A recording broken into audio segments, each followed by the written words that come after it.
Hi guys, it's Nancy from Into the Rabbit Hole with me. So I have like a moderate size like book stack to go through with you guys because I went to a used bookstore sale at the library and those are always really fun. And then we went and did like some thrift store like shopping just for fun, and we would hit up like the book section in those areas and got some more books there. So anyway, I'm gonna go through it with you guys. Don't forget to subscribe if you guys are interested. And for reference, I have a fourth grader and I have a sixth grader. So in the fall, they're going into fifth grade and seventh grade.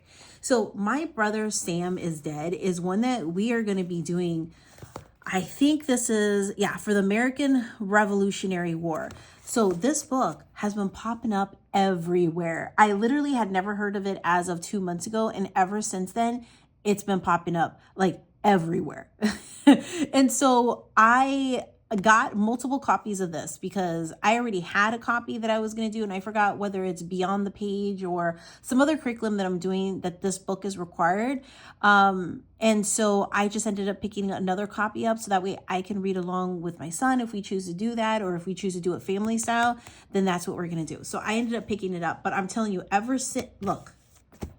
Look, I got two of them because I'm like, what if we do it family style? Then we'll all have a copy. And you can see it was like 75 cents. So I'm like, the last thing that I want is I don't want to decide to do family style and then be left in the lurch and be like, oh my gosh, I could have gotten it at the thrift store for 75 cents. And now here I am buying it for $8.99. You know what I mean? So anyway, so I have it just in case. Here, let me move everything off to the side. And then I'm going to show you some of these other books. So The Long Bitter Trail. So Andrew Jackson and the Indians. So this has to do with the Indian Removal Act. But what I loved about it is that it was heavily reviewed by like a lot of outside sources as it being a really balanced account on the circumstances that happened. So I was like, this is really neat. So my sixth grader, the way I'm probably going to do it, and look, and there's some, personally, I like it when I see notations in a book already, even for the ones that I'm going to hand for my sixth grader to read independently. So even when I hand this to him, I like it because he sees the way somebody else did their notations. And I think that all on its own is like a learning lesson to see how other people marked up the text, you know, but there isn't like a lot of writing in here. I think I got it for like 25 cents or something. It was at the library book sale. Anyway, the way I plan on incorporating this is I plan on having him read this independently. So I'm going to turn this into an ELA assignment, and it's going to be part of his ELA when we get to this. But to be honest, it looks really interesting to me. Let me see if I can flip through if there's like a table of contents or anything that you guys can see. No, but yeah, see, like the Indian Removal Act of 1830 that was signed into law by President Jackson, and it goes into the events. And I thought it looked really good. So anyway, for us, but we're huge like nerds, like history nerds. Okay, the other one is To Be a Slave. Now, this one has been on my reading list. I can't even tell you how long. I already have a copy. But again, if I decide to do this family style, I don't think I'm going to be doing this with my youngest. And it's not that he can't handle the content that's in there. It's that he emotionally is not mature enough to be able to understand the complexities. I think that he understands like a lot of it, but to understand the emotional depth of it, I just think it would be wasted on him at this age. But for my sixth grader, rising seventh grader, it's going to be perfect. So the way I'm going to handle this is it's going to be an independent read. I'm not even going to do it as a read out because again, I think it's going to I just don't think the output is going to be there for my fourth grader. The output's just, I'm not going to get out what I'm putting in, you know? So I think I'm going to assign this as an independent read for my sixth grader and again, move it into his ELA block. But I could have sworn that this was because I got this book in the first place, I think because it was part of a curriculum we were doing, or it was just a recommended book. And so I added it to my history block book list, you know, but either way, I already have a copy. I picked up a second one, and just in case I changed my mind and things change. I picked up this other book, The Upstairs Room by Joanna Rice. And this is very reminiscent of Anne Frank. Like it reads like that, like a lot, but it's another take on it, and it's a Newbery Honor Award book. So I was like, I had never heard of it. It looked interesting. I think I got it for 25 cents. Why not? So anyway, so that one I'm kind of excited for because I had never heard of that book. Okay, this one I thought was super cool. Civil War road trip. But really it's only kind of cool if you live like on the East Coast. So if you in particular live by Virginia and Maryland and things of that sort, then I think that this one is really, really awesome because this is like a road trip manual that kind of tells you all the places to stop by and look at that crosses over into like the Civil War. So it talks about restaurants to stop by because at one point it was part of a layover or like a stopping point for the army. Like it was just like, like just like a whole bunch of different places that it's very comprehensive, like there's specific bridges to stop by and it tells you exactly how to get there. It tells you exactly where to find this exact bridge. So things that you just can't, I guess you could Google it, but it's all in here and it's giving you the history behind it. It's telling you why you should stop by. See, drive north on VA 231, then continue on VA 687 for a total of 4.4 miles until you come to US 29. Turn right into US 29 North and drive 21.7 miles to the ramp for Brandy Square. So you see what I'm saying? Like it's telling you step-by-step instructions. So anyway, there's like some maps and stuff. And I thought that that would be really cool to do because again, we like that kind of stuff, So anyway, that is that one. That is Civil War Road Trip Volume 2, which leads me to think, is there a Volume 1? And what does Volume 1 cover? Maybe Volume 1 is covering like a different war. Like maybe, I don't know, but something to look into, right? And that is the author, Michael Weeks. So anyway, I thought that was a cool one. Okay, this is another really cool one. I know we just covered Salem. So we just covered the Salem witch trials and stuff. So this is probably going to be saved for like the next time that we do a deep dive. Or if it comes up again in our history, our early modern U.S. world history, then we may pick this book up and stuff. But this is actually into the house itself. So Salem's witch house. This discusses how the house was built, how it evolved over the years, what happened in the house, the architecture, the people that lived there. And I just thought that was, I thought it was just really cool. This is the history, but by going through the history, of course, you're going through a lot of the Salem witch trial itself, Yeah, it's going into the Salem witch trials, but it's focused more on the house, who lived there, what happened, all that kind of stuff. So I thought that would be a fun read. Now this one, if you guys saw in my Instagram post when I did my library haul not too long ago, I think it was like a couple weeks ago, this was one of the books that I had checked out from the library, and I saw it at a random thrift store that I almost turned around and walked right out because I was like, oh my gosh, what is this place? I almost like turned around, but then I saw they had like a pretty large like book area. And so of course I went over there and it was like 25 cents. And it was one of the books that I was planning on buying anyway. So the 400-year Untold History of Class in America, co-author The Problem of Democracy. And for me, this is just a reading one for myself because I find this stuff like really interesting going into like the history of this stuff, So anyway, that was a find for 25 cents. Like I literally was like gonna buy it anyway. So The View from Saturday, I think I need this for my 4th grader for his Beyond the Page curriculum. Eventually, I think I was gonna need it and I don't have it. So there you go. And I got it for 75 cents.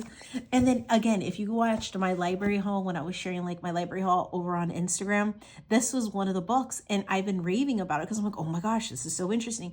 Kind of find out one of my followers over there on Instagram was telling me, oh, it's the same author that does The Frog in My Throat, and like these mysterious remedies and stuff that they used to do back in medieval times and earlier and ancient times. And I was like, oh my gosh, well, no wonder I like it because it's from that same author. She also does, I think, monstrology or something like that.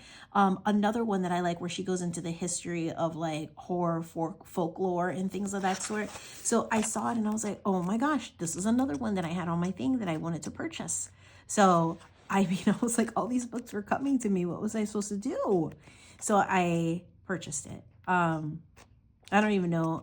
I think this wasn't as cheap as some of the other ones. I think it was like $3 or something like that, And then I was missing one copy of Volume 3 volume 3, and I was gonna have to purchase another one because I need 3 copies total of every single book, because we're gonna be going through this series. We're taking 2 years, and we're gonna use this as part of our US history spine.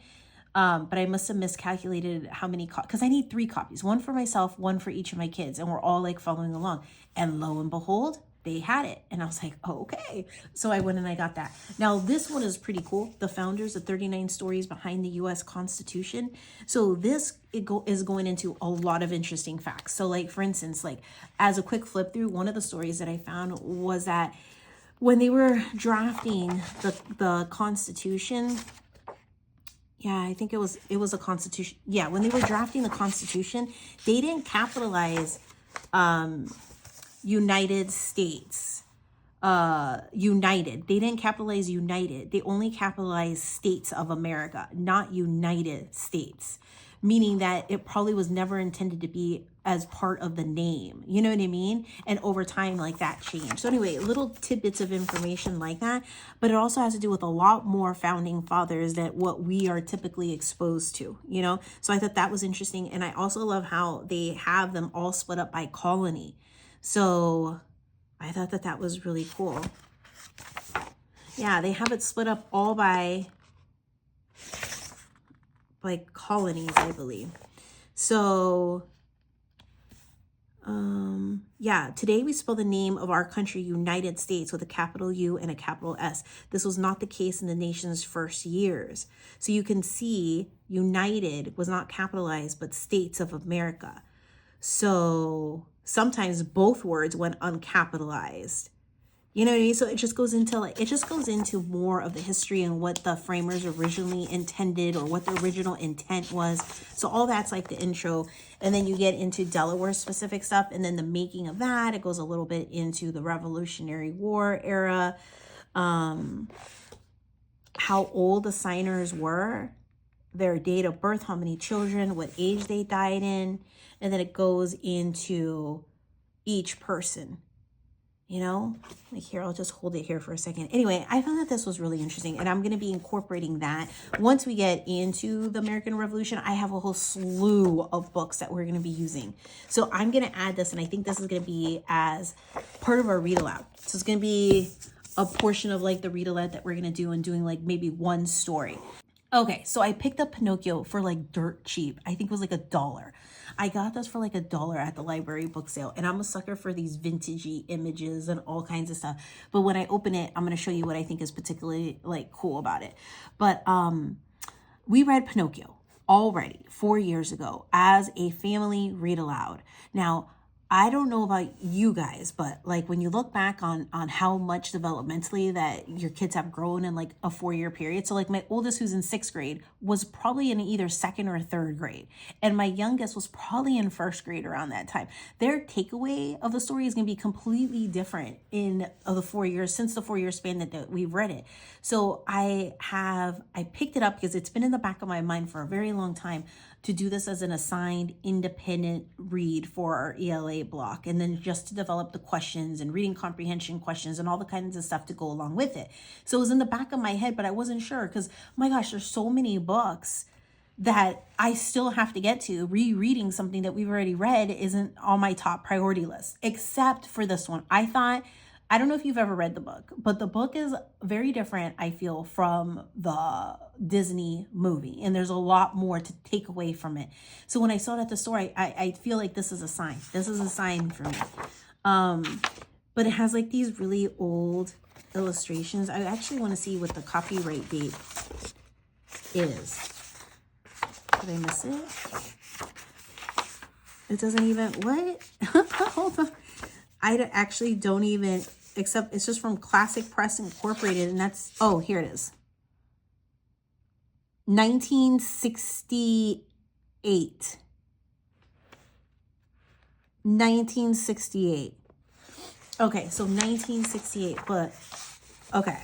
So besides it being old and vintagey and stuff like that, what I loved about it is that there is definitions and stuff as you're reading along, all these sidebars and stuff that further explain some of the context to the writing. So look at this. a stick of wood, what an ancient chisel would have looked like, an ancient Roman axe head. It's just giving you more information about the story as they're reading it. You know what I mean? And I thought that was really cool. Like definitions. Like, you know what I mean? And I thought that was really cool. It's almost like you don't even need a separate study guide for it. Like now you'll still have to create reading comprehension questions if you want to make this into like a thorough part of like your literature. Develop reading comprehension questions. But I mean, my gosh, the vocabulary, the context behind it, it was already there. So I took this as a sign of, yeah, I need to do Pinocchio again. Now I have a really pretty illustrated version of Pinocchio, not illustrated version because it's the original unabridged. And it's a really, really pretty edition. That's what I meant. A really pretty edition. And that's the one that we read last time. But I think that this is the book that I would assign to whichever one of my students. So my 6th grader or my 4th grader, whichever one that I decide to use this with, I think that this is the one that they're going to read out of. You know what I mean? Because it has all those cool little sidebars, you know? Anyway, so then I also got hands-on geography. Excuse me. Reproducibles and activities that develop early geography skills. I think I got this for 50 cents. I think it was at the library book sale. So what I like about it is obviously there's like a whole bunch of like map activities and stuff that you can do. Hold on, let me open it up to like a regular one just to show you. Okay, so this one is focusing on the symbols of a map. So here are the symbols of the map. Understanding the symbols, materials you're going to need so you can do like some sort of craft on it, and what to do so you can make this craft out of it. Matching pictures and symbols to solidify the understanding of how symbols are used on a map. Again, materials needed, instructions, what to do, and it has instructions. And then it gives you more instructions here. But what drew me to it, there's several activities for this. So there's like several. So you can just pick the one that you want, because here's one over here. Here's another one over here. So that's 2 things. And then you have a 3rd one and a 4th one here. But that wasn't what I was particularly impressed with. Yes, I like all that. Was across the curriculum, linking art and geography. It gives you other ways of tying it together. But hold on a second. That was not even... Oh, so every section may not have it. Hold on. Let me find, hold on. Okay. Across the curriculum. So not every focus area is going to have this recommendation, but I would say 90% of them do. And I just happened to open it up to one that did not have it. But most of them are going to have this linking literature and geography. It has a book recommendation, like a picture book or a short chapter novel and stuff that you can use. So My Place in Space by Robin and Sally Hurst is an engaging book in which a young boy gives his global address, actually his universal address, to the nth degree. Although the information on astronomy may seem too advanced for young children, they would be fascinated by the beautiful paintings of the solar system and amused by the book's tone and story.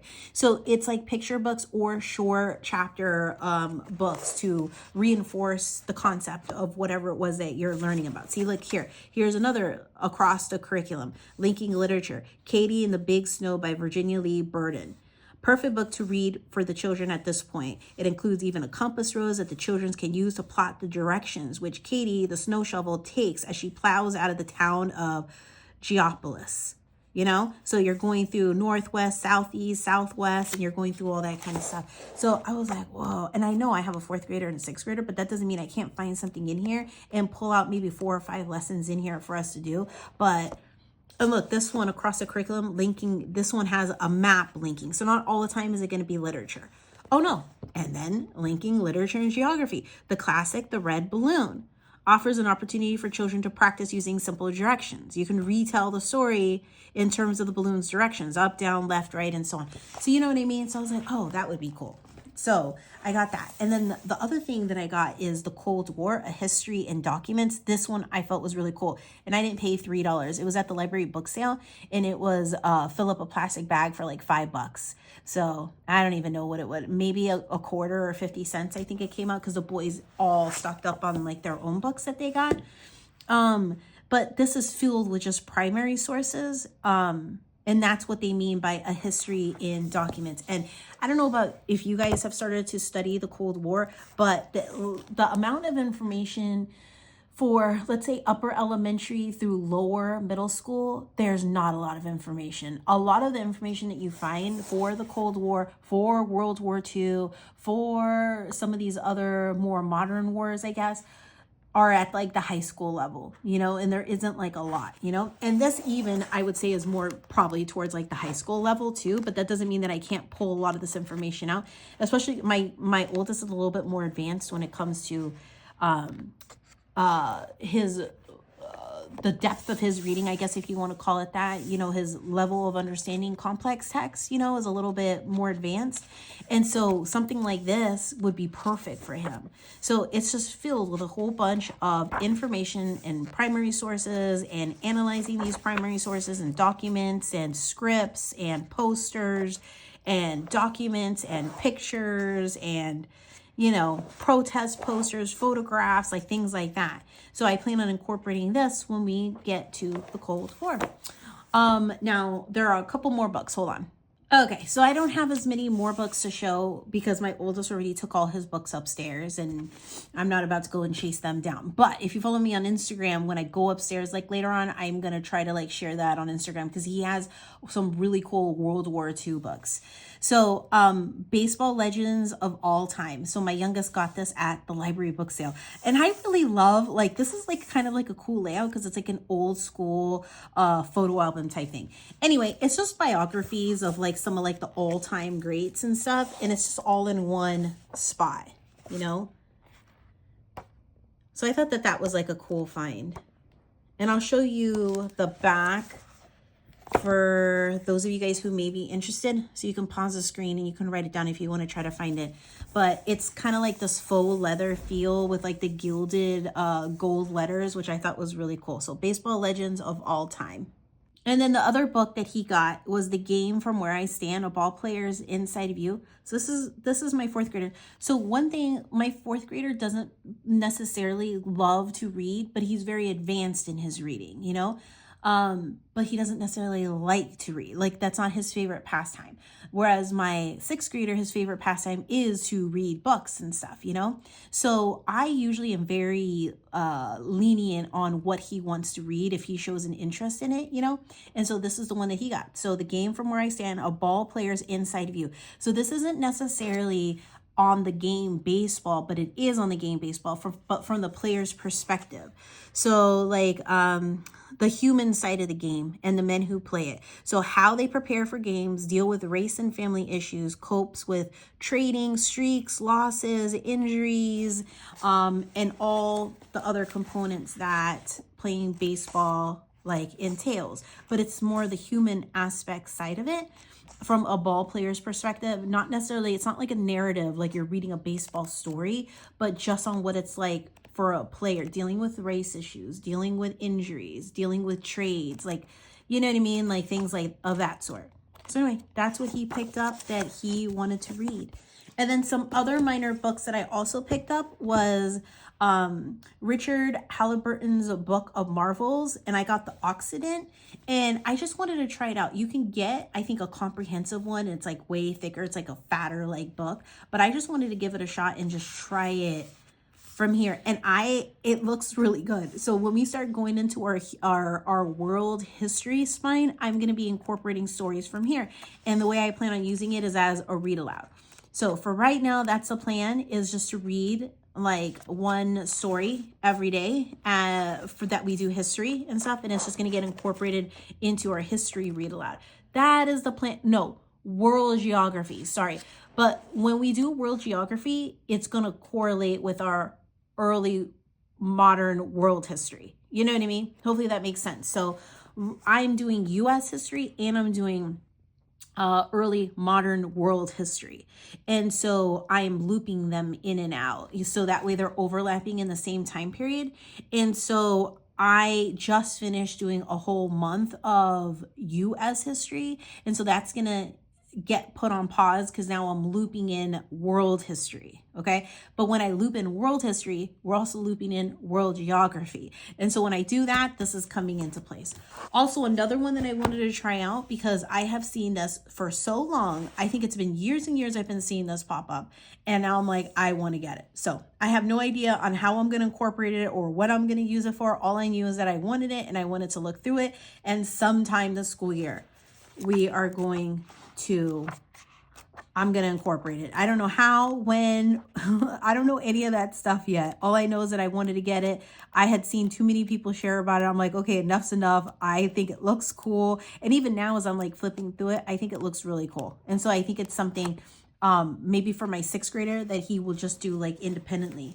And then I got Braiding Sweetgrass. One of my local mom friends has been talking about this all the time. Now, I did get the Young Readers edition of Braiding Sweetgrass, and I do think that there's a difference between the two. So here's Braiding Sweetgrass. One of the biggest differences, I think, is that the author is narrating the original story, but the author is not narrating the Young Readers edition. And there's something very soothing about the author's voice as she's reading it. It's a different like vibe and feel to it, you know. The Young Readers edition has a lot of it doesn't have a lot of illustrations, but as you can see here, there's like no illustrations in this one. The other one is definitely geared more towards the younger audience, and by younger I don't mean elementary school, I mean like middle school, you know, like middle school and up. And it has a lot more illustrations. There's a lot more breakdown in terms of like defining and explaining things. And this just reads more of like a narrative, you know? So there is a difference. The other one still reads as a narrative, but it's broken up a lot more with graphics and illustrations and then sidebar explanations. Do you know what I mean? So anyway, so I picked this up because my friend highly like recommended it. She really, really loves it. And I was like, you know, it sounds really good. And when I was at her house, I had a chance to like flip through it and I was reading some and I was like, wow, that's really cool. It is like the adult's version of like a nature book. You know, like when you get like, in particular, if you're like a Charlotte Masoner and stuff, and you have all the living books and stuff for nature. And I'm trying to think of the person's name who does like all the nature books and people get in so their kids can read it and stuff. This is like the adult version of it. It's like for you, but you can definitely have a more mature student like read through it and stuff. Like my middle schooler can probably read through this one independently, and you know what I mean? And I'm conflicted on whether to do this version or to do the young edition, like the Young Readers edition for Braiding Sweetgrass. You know what I mean? Just because I'm highly partial to this version, and the other one, I feel some things may get lost a little bit more in translation. I don't know enough either which way yet. But anyway, that is my haul, guys. Thank you guys for hanging out with me. I have some more books to share, but I'm going to do that in a different video on a different day. So hopefully you guys enjoyed it. And if you enjoyed it, don't forget to subscribe. And I am going to be doing an update curriculum video soon on things that we're using and incorporating right now, because we're going into like this little transition phase right now. So I want to share and talk about it, but it's going to be in a different video. All right. Bye, guys.